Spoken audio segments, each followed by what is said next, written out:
Mohammed bin Salman launched Vision 2030.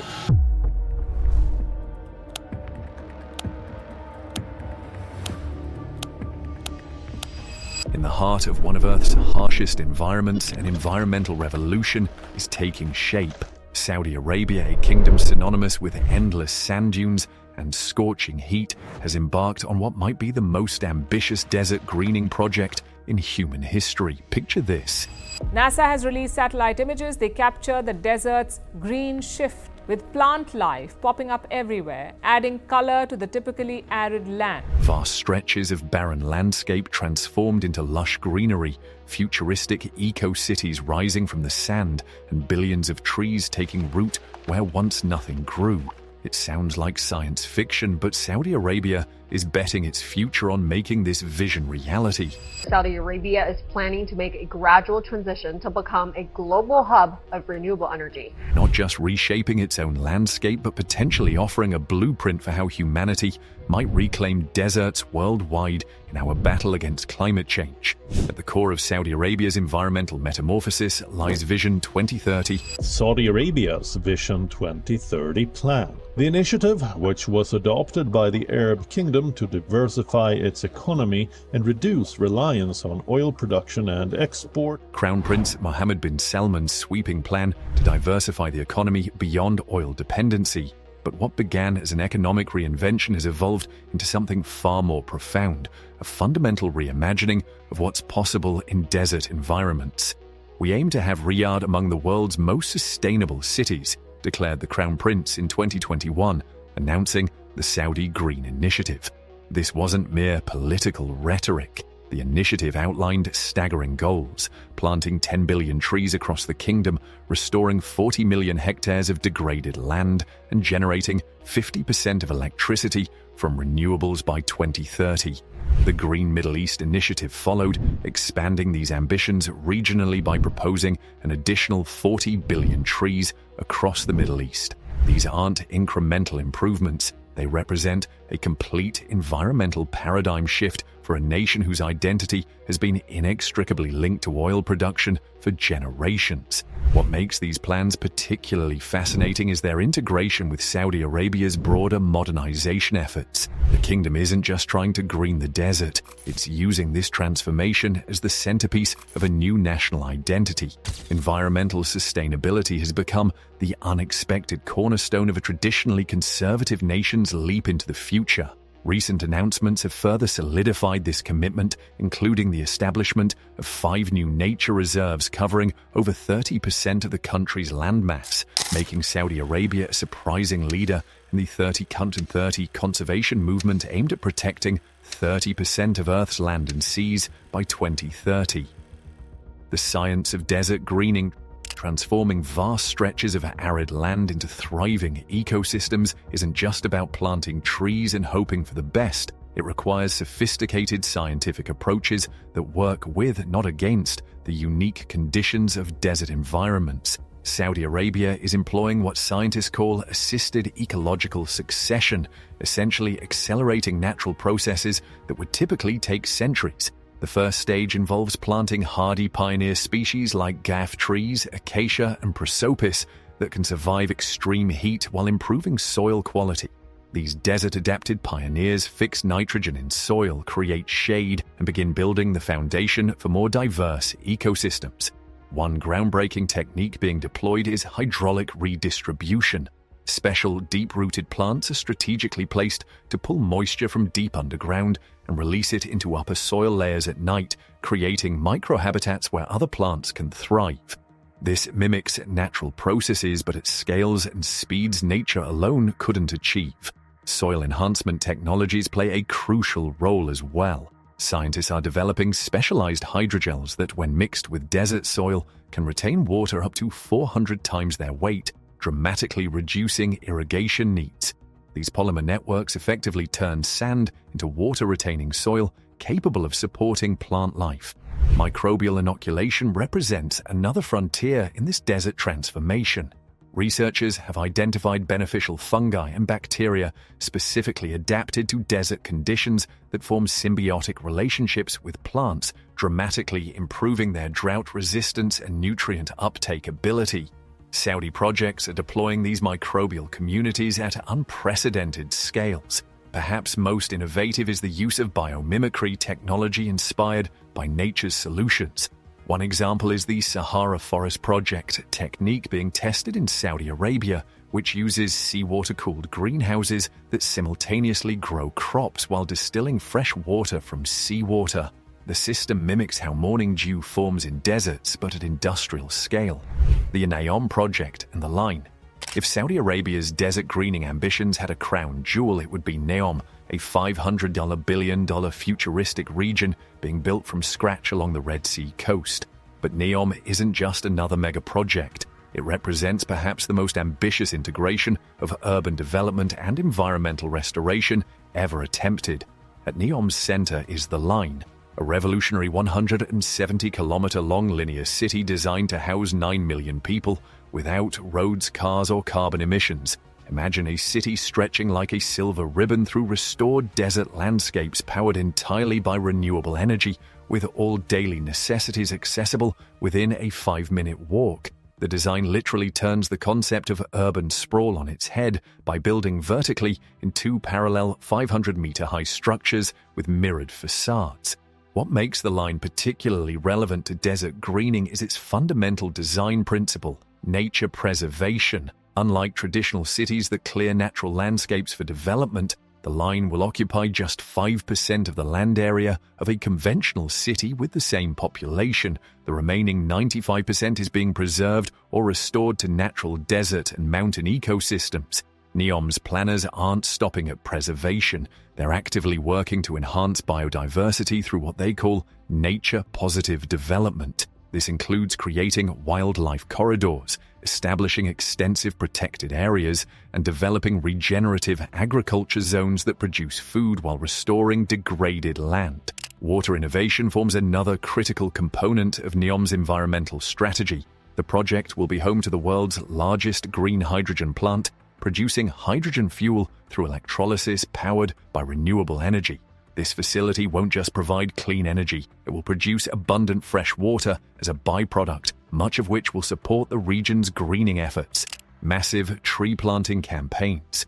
The numbers alone are staggering: 10 billion trees across Saudi Arabia and 40 billion more throughout the Middle East. To put this in perspective, if successful, Saudi Arabia alone would plant more than 1 tree for every person on Earth. But what makes these tree planting campaigns truly remarkable isn't just their scale, but their sophisticated, science-driven approach. Unlike past tree planting efforts that often failed by introducing non-native species, Saudi Arabia is focusing primarily on native desert-adapted trees. Species like the Cedra, Ziziphus spinacrisти, talc, acacia, and date palm aren't just selected for their ability to survive, they're chosen as ecological keystones that support entire ecosystems.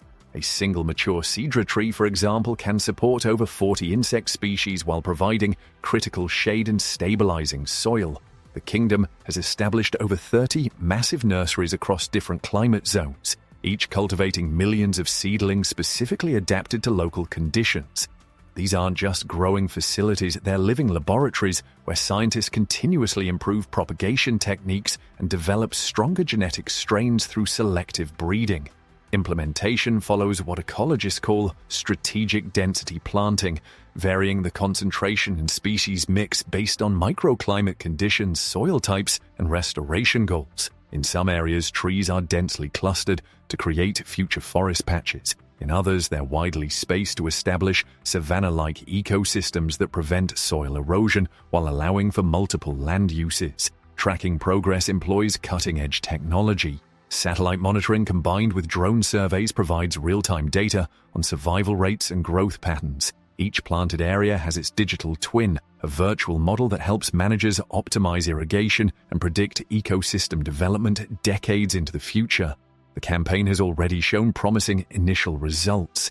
In the first phase completed in 2022, survival rates exceeded 75% across pilot sites, significantly higher than typical for desert restoration projects. Early planting areas around Riyadh are already demonstrating microclimate changes, with temperature measurements showing 2 to 3 degree C cooler conditions under developing canopies compared to surrounding areas.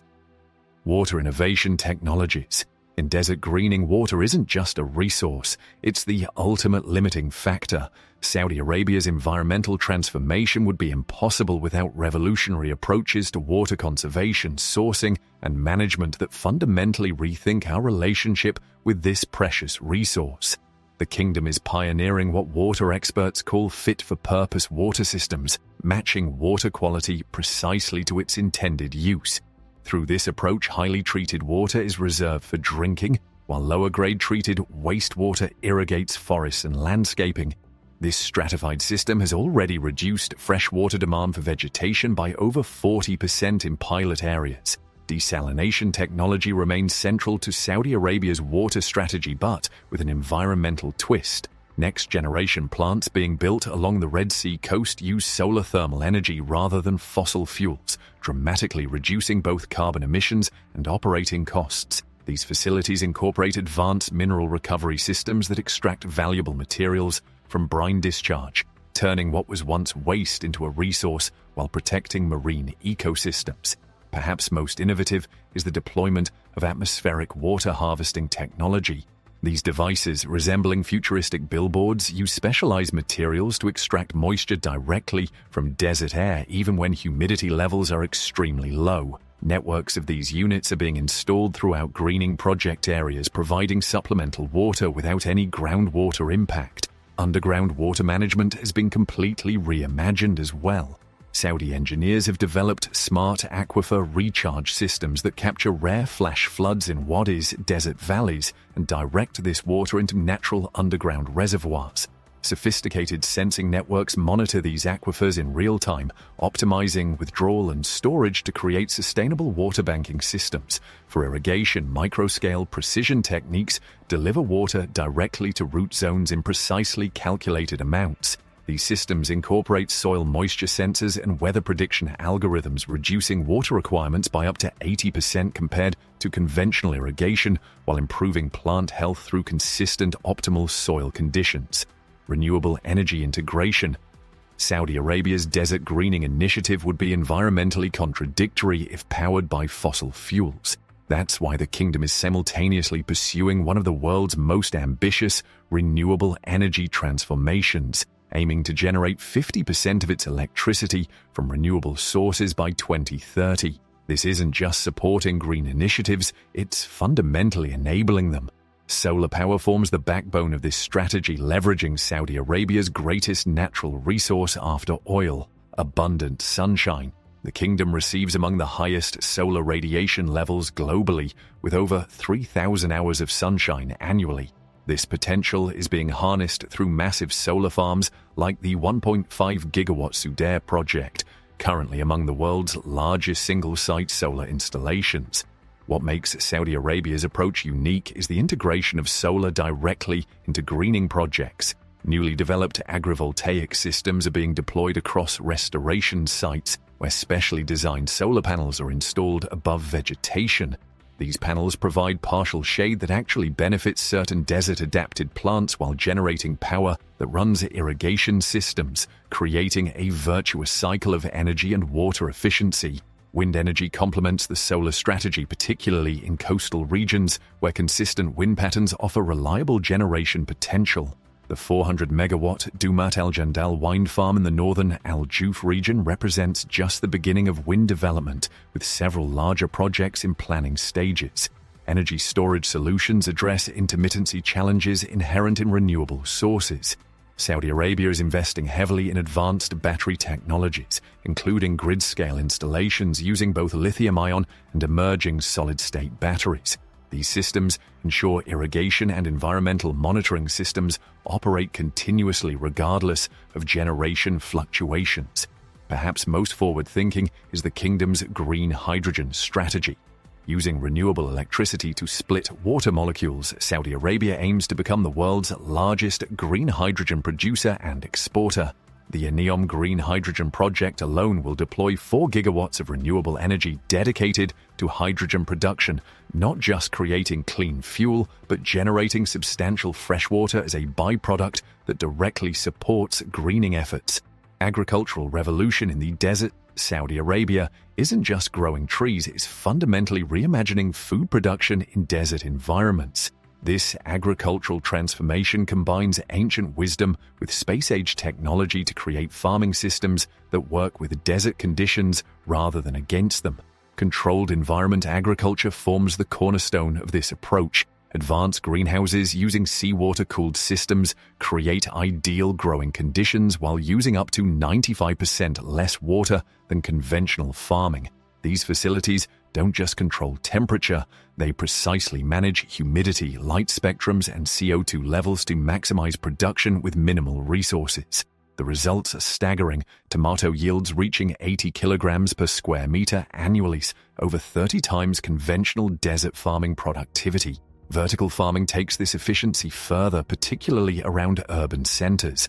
Multi-story growing facilities use hydroponic and aeroponic systems where plant roots grow in nutrient mist rather than soil. These operations produce leafy greens, herbs, and soft fruits with 99% less land and water than traditional methods while completely eliminating pesticides. The kingdom now hosts over 50 commercial vertical farms with capacity expanding monthly. For outdoor cultivation, Saudi Arabia has revived and modernized ancient desert farming techniques. The traditional Qaunta underground irrigation tunnels have been reimagined with modern materials and monitoring technology.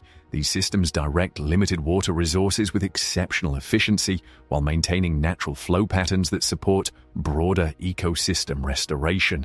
Crop selection focuses on naturally adapted species, including drought-resistant ancient grains like sorghum and pearl millet. Saudi agricultural scientists have developed enhanced varieties that thrive in desert conditions while offering improved nutritional profiles. These aren't just theoretical, they're being cultivated at commercial scale, reconnecting the region with its agricultural heritage. Perhaps most innovative is the development of saltwater agriculture. Revolutionary operations along the Red Sea coast are cultivating halophytes, plants that naturally thrive in saline conditions, creating productive farmland where conventional agriculture is impossible.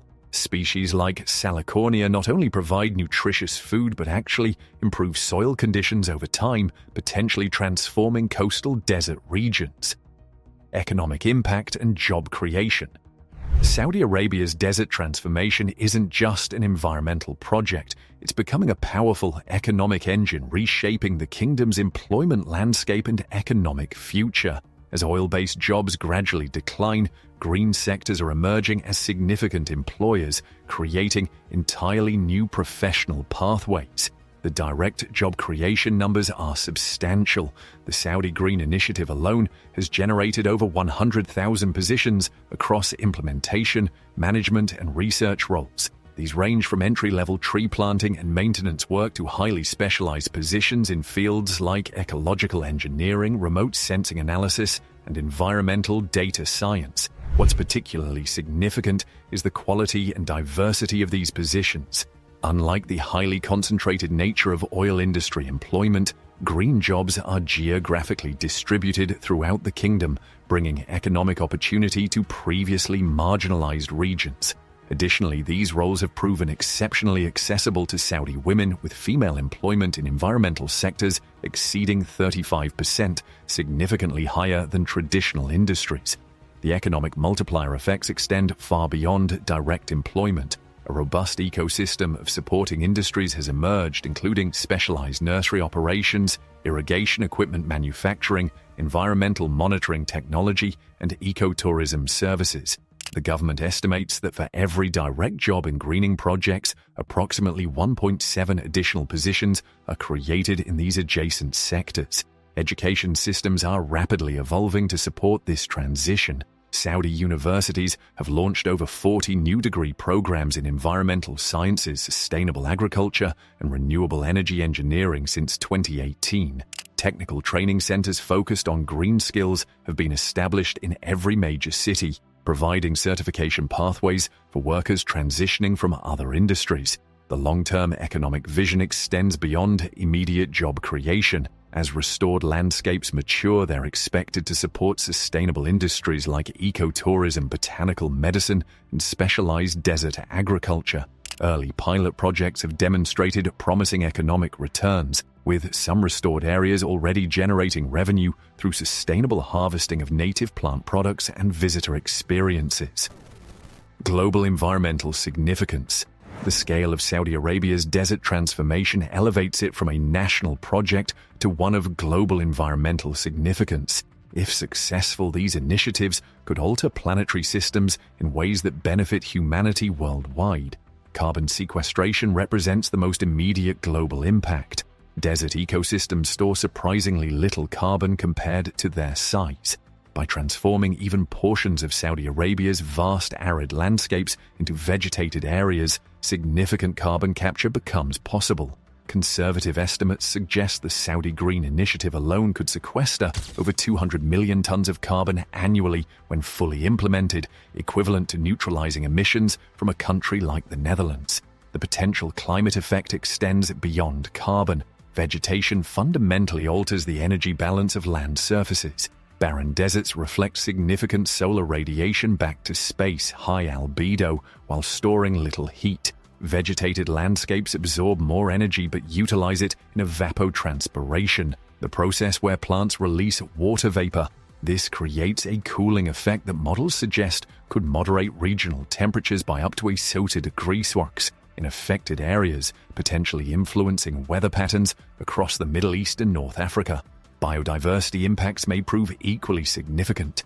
Desert ecosystems, while appearing barren, often contain highly specialized species found nowhere else. Saudi Arabia's approach of creating mosaic landscapes, alternating restored areas with preserved native desert, could potentially increase regional biodiversity by creating ecological transition zones known as ecotones, which typically support richer species diversity than homogeneous environments. The water cycle innovations being pioneered could transform management approaches globally. If Saudi Arabia can successfully create self-sustaining, vegetated landscapes in one of Earth's most water-stressed regions, the techniques developed could be applied across the world's expanding drylands, which currently cover over 40% of land surface and are growing due to climate change. Perhaps most importantly, Saudi Arabia's projects are generating invaluable data about large-scale ecosystem restoration.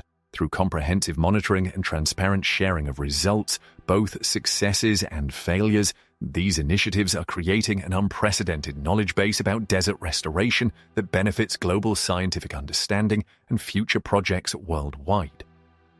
Challenges and criticisms.